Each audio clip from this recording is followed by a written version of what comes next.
Welcome to Occult Archives, where we uncover the mysteries and myths and legends behind history's most feared books. From those grimoires whispered about in hushed tones to ancient religious texts that have shaped civilizations. Yeah, these books, they carry secrets too dangerous to be read. And today we're going to look behind the veil. This is episode 206, Transcendental Magic. The doctrine behind the veil, and our guide for this exploration is Dogma, a Rituel de la Haute Magie, Part I. By Eliphas Levi. By Eliphas Levi, yes. In the English translation by A.E. Waite. So Levi was really a significant figure in the history of occult philosophy, particularly in the 19th century. He synthesized such a vast array of esoteric traditions and really reignited interest in occult philosophy. In Levi's work, he claimed that it wasn't just some personal theory, but that he was revealing a fundamental hidden doctrine, I guess you could say a sort of perennial wisdom that lies beneath the surface of all these ancient traditions, initiations, sacred writings, and mystical allegories. From Nineveh. From Nineveh. To the Vedas' alchemical texts, he really saw this as a unified system of knowledge. He did, and he argued that this occult philosophy was once the sort of central driving force of intellectual life, the very nurse or godmother of all intellectual forces, and it was a sacred knowledge held by the elite. Priests and kings. Priests and kings, yes. Not some fringe group. No, not at all, according to Levi. This was the main flow of thought that influenced the Magi in Persia. The traditions in India. And even the great thinkers of ancient Greece like Orpheus and Pythagoras. So this powerful vision of this connected past, but Levi also points to this major turning point with the rise of what he calls positive Christianity, which condemned this philosophy, forcing it underground. Right, it went from being something respected, a body of knowledge, to something feared and clandestine. And it gave rise to all sorts of, alarming rumors surrounding its practitioners. Right, the initiates suddenly had an ominous influence, and their knowledge became linked with these sorts of practices that were seen as being dark. But interestingly, Levi also asserts that science is at the base of magic. Just as love is at the root of Christianity. And he draws a connection to the gospel story of the three magi adoring the infant Christ as an example of this. Rich in Kabbalistic symbolism, a sort of hint at this underlying intellectual kinship between Christianity and these older traditions. But then Levi throws in another idea. He suggests that within the Christian scriptures themselves, particularly the books of Ezekiel and the Apocalypse, lie Kabbalistic secrets that the church doesn't fully understand. These texts resonate with the wisdom of those Magian kings. So he's proposing a shared intellectual ancestry. Common symbolic language. Connecting seemingly disparate spiritual paths. And then he goes on to talk about this even more ancient and secret book, predating the Book of Enoch. Oh, right, this book written in primeval characters on these detached leaves. This summary of all sciences and a universal key. That very few people even caught a glimpse of its true significance. Like William Postel. St. Martin Swedenborg. So Levi's laid out this fascinating groundwork. This deep hidden current of knowledge. So let's get into the core of transcendental magic. What's the fundamental principle that he puts forward? Well, it begins with the Hermetic axiom attributed to Hermes Trismegistus. That which is above is like unto that which is below. It's a principle of universal correspondence. The universe operates on consistent principles across all scales, from the cosmic to the personal. Right. Understanding one realm can give you clues to the other, and this idea of cosmic mirroring. So how do we bridge these different realms according to Levi? Through what he calls the diaphane or translucid, which he equates with the imagination. He sees that as the eye of the soul. Not just our fanciful daydreams, but the imagination as a practical tool. Exactly. It's through this faculty that we can have visions, we can facilitate healing, and we can even exert influence upon the astral light, a kind of energetic medium that permeates everything. Which we'll delve into more later. We will. Now, Levi also discusses this idea of unity and duality, and he uses the Kabbalistic imagery of the two pillars, Boaz and Jachin from Solomon's Temple. What do these pillars symbolize in his view? Well, these pillars are symbolic of these fundamental opposing forces that are present throughout all of existence. Natural, political, even religious antagonisms. Right, and that tension between man and woman. Yes, yeah. Exactly. Boaz represents the principle of unity, the singular source, the active masculine force that's in Kabbalah, Jod. Or yang. Or yang. And then you have Jakin, which embodies the duality, the passive feminine force. It's He Or or YII. Yin. So it's this essential dance of these contrasting energies that create everything. Right, creation springs from this interaction of these active and passive principles, and he uses this analogy of agriculture, Okay. that man initiates the work, toils, and plants the seed, but it's woman that provides the form that unites, nourishes, and brings forth the harvest. This idea of dynamic interdependence, he also mentions a danger in separating this duality from the underlying unity, and he references some followers of Zoroaster. What's the risk there? Well, if you focus solely on those opposing forces, without acknowledging that unifying principle, you risk fracturing the very essence of the divine right to perceive the absolute, as simply a battle between two equal and opposite powers would lead to a fundamental imbalance. So to restore balance, we need that third unifying force, the triad. Right, the triad of Solomon. What's the significance of this threefold concept? Well, the triad for Levi represents the perfect word, encompassing an intelligent principle that conceives a speaking principle that articulates, and a principle spoken, which is the manifestation itself. Like the sun. Yes, think of the sun. The sun has an inherent nature, that's the intelligent principle. It radiates light, that's the speaking principle, and it produces heat, that's the spoken effect or sense equivalent to its nature. He also describes a visual representation of this triad, two interlocking triangles forming the six-pointed Star of Solomon. Right, this resplendent star, the macrocosm, or the grand pantacle, which represents the union of the spiritual and material realms, is like a concise visual summary of all scientific understanding. And this triadic principle recurs throughout all sorts of different areas Absolutely. in magic, alchemy, theology. In magic, it's the underlying principle, the act of realization and the adaptation of the result in alchemy. It's the azoth, the process of incorporation, and the final transmutation in theology. It's God the incarnation in redemption. He even sees it in the soul. Yes, as thought, love, and action. Yeah. And in the family unit, father, mother, child. That initiating force. The nurturing element. And the resulting new entity. For Levi, the triad is the ultimate expression of creative love. Where two become three. Exact. He also introduces the concept of three intelligible worlds. Yes. How do those fit into this triadic framework? Well, these are the natural worlds which we perceive with our senses, the spiritual world, which is the realm of energies and subtle forces, and then the divine world, the ultimate source of all being. Okay, and these three worlds are interconnected, right? Yes, they're interconnected. They correspond to one another through a hierarchical analogy, meaning that patterns and principles that are observed in one world can offer insights into the others. Okay. And this framework also informs his understanding of the hierarchy of spirits, which he divides into three orders, each further subdivided according to the triadic principle. Now, the theological necessity of the Trinity from this Kabbalistic perspective, why is that three-in-one concept so important to Levi? Well, he argues that unity by its very nature must have the inherent capacity to multiply and become active, right? A solitary God would be incomprehensible in his system. Okay. Furthermore, if the divine were simply a duality to opposing forces, there would be an inherent and irreconcilable conflict at the heart of infinity. Right. The Trinity provides a model for understanding creation and the infinite multitude of beings, while still maintaining that fundamental unified source. It allows for dynamism without inherent antagonism in the ultimate reality. Okay, so next up is the tetragram. What does the addition of unity to the triad bring into the picture? The tetrad arises from that triad plus the fundamental unity, and it's seen as the first square and therefore a perfect number representing stability and manifestation. And it's the foundation for numerical combinations. Yes, and the underlying principle behind all forms in the material world. Levi even goes on to list affirmation, negation, discussion, and solution as the four essential philosophical operations of the human mind. All stemming from this fourfold principle. And the Kabbalistic tetragram Jod-EAV, that's the sacred four-letter name of God, how does that express this idea of the tetrad? Well, Jodi-Avi encapsulates that profound interconnectedness between the divine and the human. Each of those four Hebrew letters, Yod-He-Veh, he represents different aspects of both the divine and the created world. And this directly links to the four cardinal points. Of the compass, yes.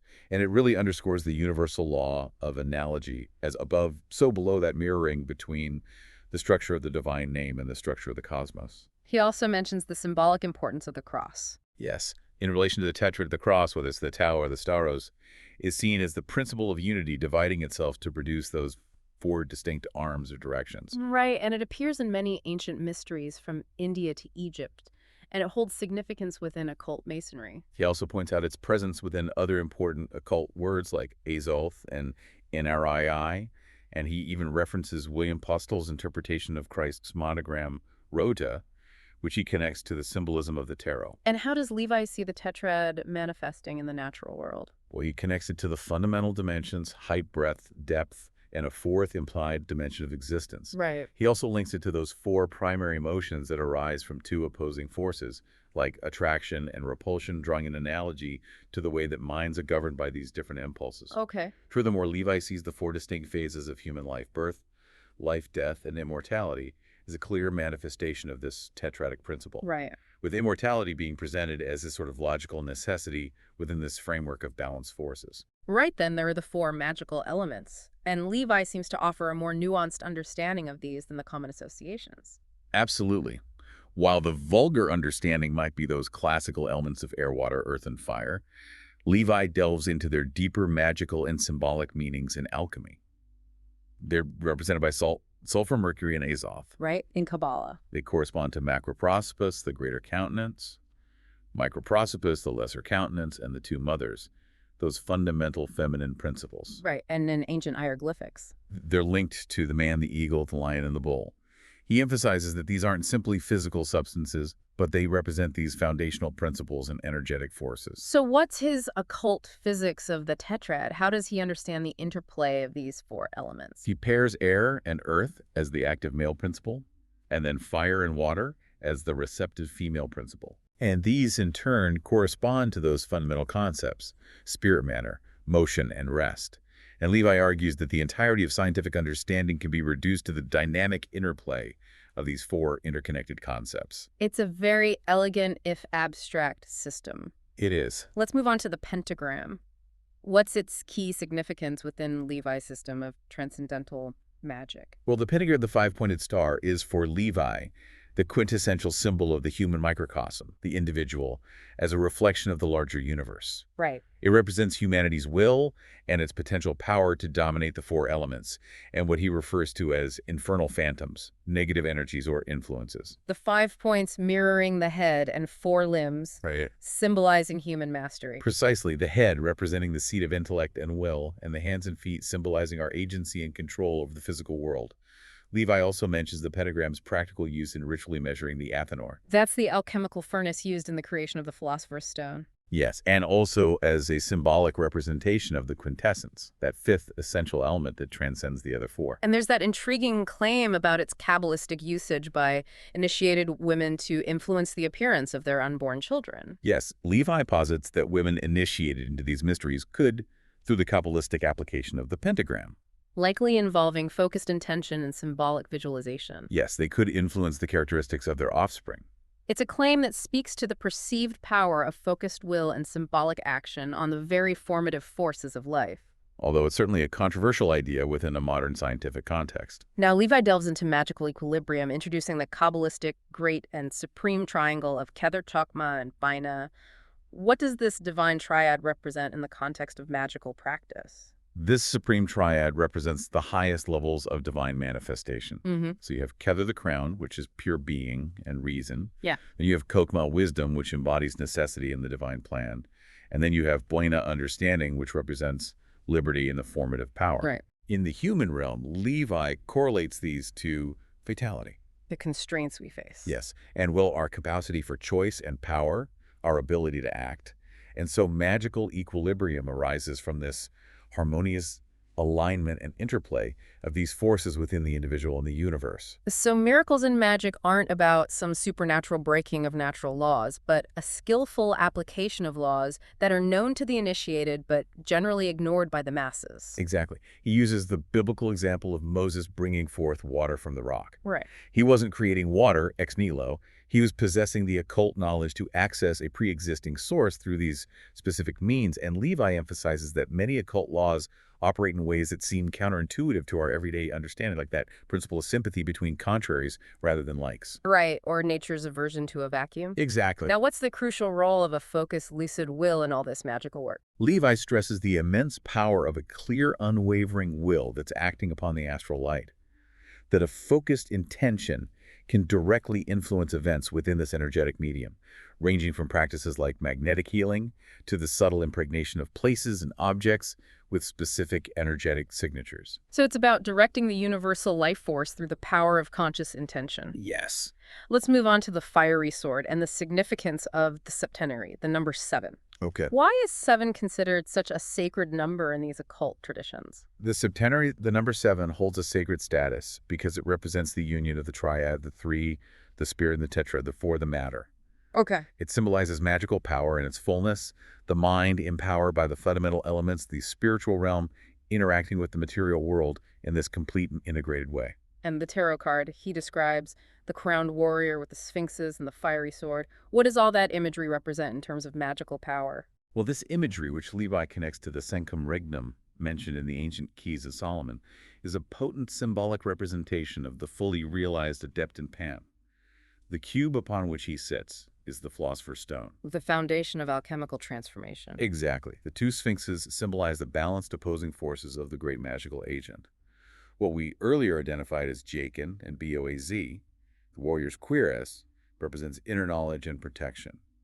The scepter is the magic wand used to direct energy, and the fiery sword symbolizes the adept's will and their victory over those 7 deadly sins, internal obstacles to spiritual progress. He also draws a link between the septenary and the 7 planets known in antiquity. Yes, in traditional astrology and occultism, each of those 7 visible planets was associated with specific virtues, vices, and corresponding archangels or spiritual intelligences within the Kabbalistic framework. So, for instance, the sun was linked to faith and spiritual authority, the moon to hope, and the subconscious Venus to charity and love, and so on. It's a complex system of symbolic correspondences connecting the celestial realm to the terrestrial and the inner life of the individual. Right.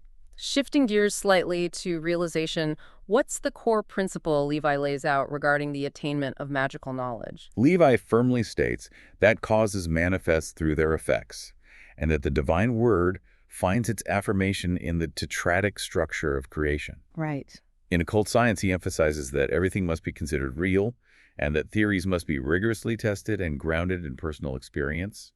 The true magus only accepts as valid what has been demonstrated through direct realization, through personal experience, and verifiable results. He mentions the great initiator of Christianity attempting to separate his disciples from impure reflections within the astral light. What's the underlying idea there? Well, Levi suggests that Christ is a great spiritual teacher, recognized the potential for negative influences and illusions within the astral light, which he saw as being clouded by the prevalent moral decay of the time. So he sought to shield his followers from these detrimental energies by directing their focus inward towards an inner spiritual light cultivated through faith and what Levi calls magnetic chains or grace. A form of spiritual connection and energetic protection. Yes, and he stresses the weight and responsibility that we should place on our thoughts, words, and actions. Right, that thoughts take on a tangible reality when they're expressed through speech, and words gain true power when they're consistently backed by congruent actions. There are no truly neutral utterances or deeds. Every thought, word, and act carries a consequence that aligns with its underlying intent and inherent nature within the fabric of reality. And then there's the concept of divination. How does Levi define that within the context of occult science? Well, for Levi, divination or divinar, he connects that idea of exercising a divine faculty. Right. Isn't mere guesswork or random chance. It's the knowledge of effects contained within their causes, a practical application of the universal law of analogy.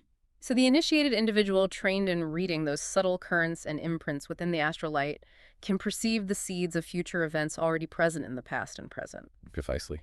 And the Kabbalah itself, how does Levi describe its origins and its fundamental principles? Well, he presents the Kabbalah as this living tradition, a remembrance of a primeval hieroglyphic book attributed to legendary figures like Enoch, Hermes Trismegistus, and Cadmus. Wow.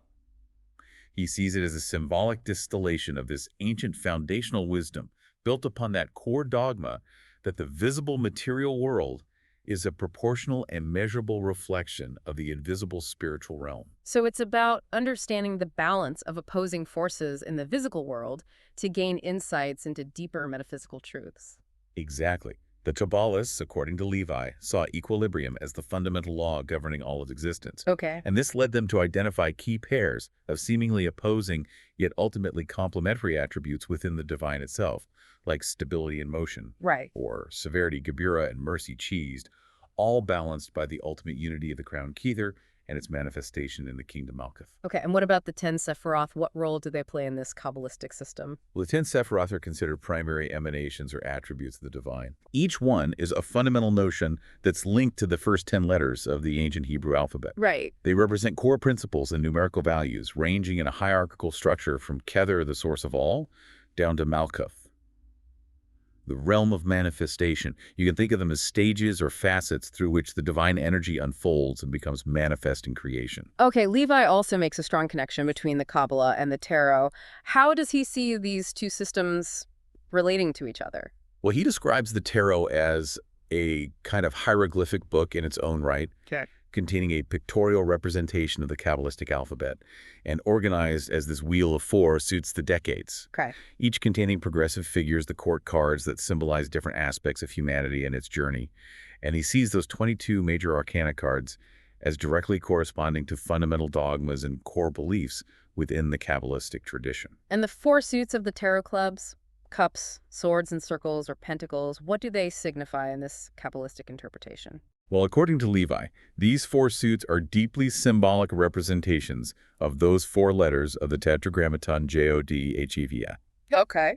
The clubber wands corresponds to the initial active force of the JOD, the cup, or chalices, to the receptive and containing nature of the first HE, the sword, to the transformative and dynamic VAU, and the circle or pentacles deniers, to the final manifested reality of the second HE, representing the full cycle of creation. He even suggests that you can combine the tarot emblems to interpret divine names. It is a very complex system. It is. But by strategically grouping the tarot cards based on their numerical value in suit, Levi explains how they can be used to interpret the various configurations of the triangle of divine names within the decimal system. Right. This links each number to its corresponding sephira on the Kabbalistic tree of life, revealing these deeper layers of symbolic meaning and interconnectedness. He mentions the 32 paths of absolute science represented by those 10 sephiro, plus the 22 major arcana, Right. and the 50 gates of particular sciences, indicating the vast scope of knowledge contained within these systems. Let's move on to the magic chain. What is this concept and how does it amplify magical power? Well, the magic chain in Levi's understanding is a deliberate formation of individuals who have undergone a process of magnetic preparation and who then collectively focus their wills towards a specific objective. Okay. And this concentrated effort amplifies the inherent magnetic force and power within the astral light, making their shared intentions significantly more potent than individual efforts alone. So it's a principle of synergistic energy and collective intention. Precisely. And Levi emphasizes the critical importance of shared intention and mutual sympathy among the individuals forming the chain. He even recounts personal experiences where a lack of these harmonious elements led to unforeseen and negative repercussions, highlighting the delicate balance involved in such practices. Okay, next up is the great work. What does this term truly signify for the magus or the spiritual aspirant? Well, the great work for Levi is fundamentally the magus's own internal transformation.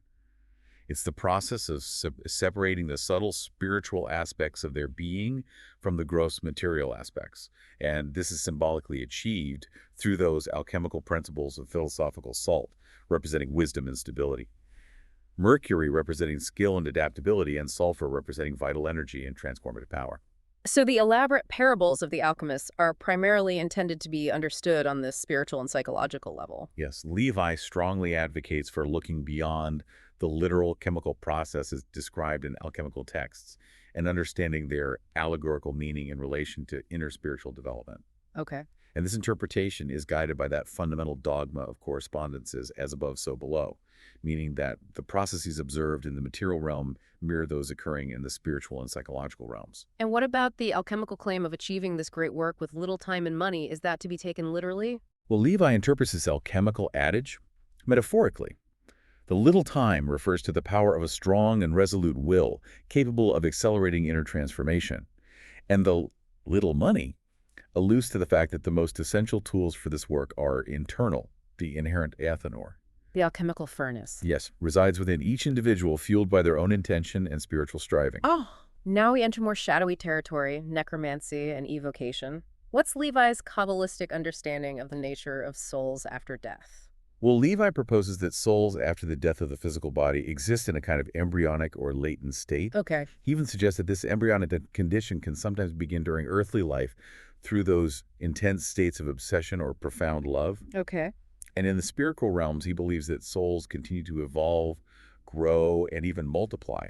And upon physical death, the divine spirit ascends, leaving behind two corpses, the terrestrial or physical body and the aerial or sidereal body, an energetic remnant that is still animated by the soul's lingering energy but ultimately destined to fade away. And the experience of evocation, is it truly summoning these fully formed spirits from other dimensions, or is something else happening according to Levi? Well, Levi leans towards the idea that evocation primarily involves accessing the memories and energetic imprints left by deceased souls within the astral light, this vast common reservoir of universal magnetism that retains traces of all past thoughts, emotions, and experiences. Okay. He suggests that we are not necessarily summoning fully conscious spirits from higher planes, but rather interacting with their lingering energies and memories within this universal energetic field. And you mentioned the host speaker's own personal experience with an attempted evocation? Oh, that's right. Well, in the spirit of exploration, some years ago in London, fueled by youthful curiosity and perhaps a touch of recklessness after reading Levi, I attempted to evoke the spirit of Apollonius of Tyana. It involved a carefully prepared, space-specific rituals I'd gleaned from various texts.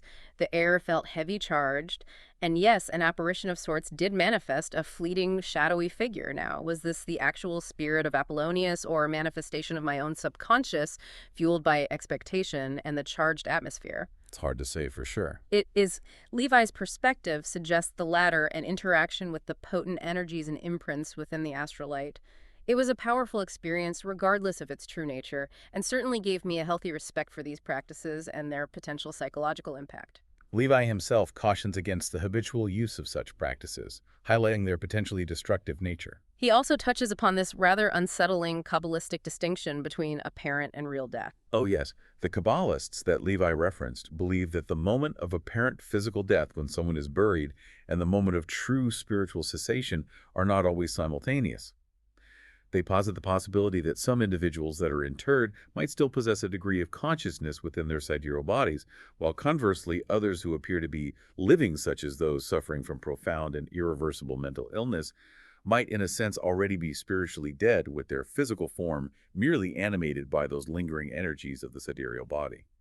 Levi briefly touches on transmutations and occult medicine. What are his core ideas in these areas? Well, metallic transmutation, Levi suggests, occurs on both a spiritual and a material level through the skillful application of that principle of analogy, understanding the correspondences between different substances and their energetic signatures. Right. Occult medicine, in his view, is essentially the focused application of the magus's will to the astral light, guided by the principles of the great magical arcanum, those fundamental secrets of occult science. This brings us to that complex and often misunderstood realm of black magic. How does Levi define the devil in this context? It's not the traditional theological figure, is it? No, in the context of black magic, as Levi describes it, the devil is not this personal, independent entity in the traditional sense. Instead, he defines it as the great magical agent, that universal life force, the astral light, when it is intentionally employed for malevolent purposes by a perverted and selfish will. Right. He equates that symbolic old serpent with this universal agent, the very soul of the earth, a powerful force that can be harnessed for both constructive and destructive ends, depending on the moral orientation of the operator. So evocations and practices like Goetia and demonomania, they can have genuinely harmful consequences, even if it's not about summoning a literal demon with horns and a pitchfork. Absolutely. When this great magical agent is deliberately invoked for evil intentions through specific and often elaborate ceremonies, Levi asserts that real and terrible results can indeed manifest both for the operator and their intended targets. And he strongly warns of the horrific nature of such encounters and the dangers of tampering with these powerful forces with impure motives. He also discusses voluntary and involuntary bewitchment and the nature of witchcraft itself. How does he differentiate these? Well, voluntary bewitchment involves the conscious and directed projection of negative will and harmful intentions towards another individual. Involuntary bewitchment, on the other hand, can occur through subtle and often unconscious energetic transmissions and magnetic currents between individuals and witchcraft. Specifically, ceremonial bewitching primarily affects the practitioner by solidifying and reinforcing their negative intentions through that persistent ritualistic formulation. Black magic, in its most extreme and dangerous form, is a deliberate and systematic perversion of the human will aimed at embodying and manifesting demonic principles. Levi references the Kabbalist Bodin's demonomania as a cautionary tale. Why is that work so relevant in this discussion? Jean Bodin, a scholar deeply familiar with the Kabbalah and its occult secrets, wrote Demonomania as a stark warning against the profound dangers of occult power falling into the hands of those with wicked intentions. Right. Having grasped the true potential of magical forces through his Kabbalistic studies, he recognized that immense capacity for societal harm and individual destruction when such power is wielded without ethical restraint. He also touches on the concept of absorbing passions and offers advice on how to guard against negative astral projections. What are the key takeaways there? Well, Levi suggests that even seemingly positive but intensely focused emotions like passionate love can be energetically draining. Okay. He also offers practical advice on managing one's gaze and hand posture as simple yet effective ways to protect oneself from unwanted negative astral influences and energetic intrusions. Okay. And what about cures for bewitchment? Does Levi offer any insights into how one might undo such negative workings? He mentions strategies such as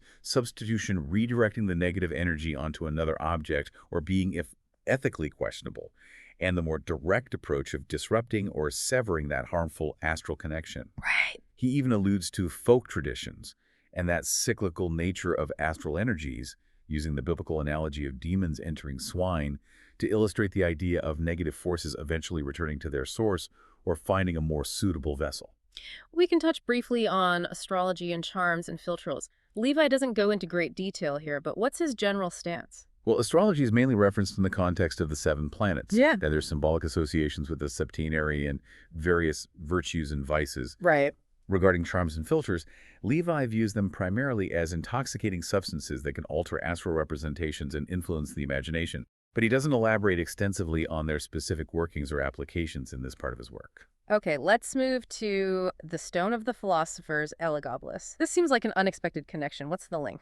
Well, the ancient adoration of the sun, under the symbolic representation of a black stone known as Elagabalus or Heliogabalus, serves as an entry point for understanding the deeper meaning of the true philosophical stone.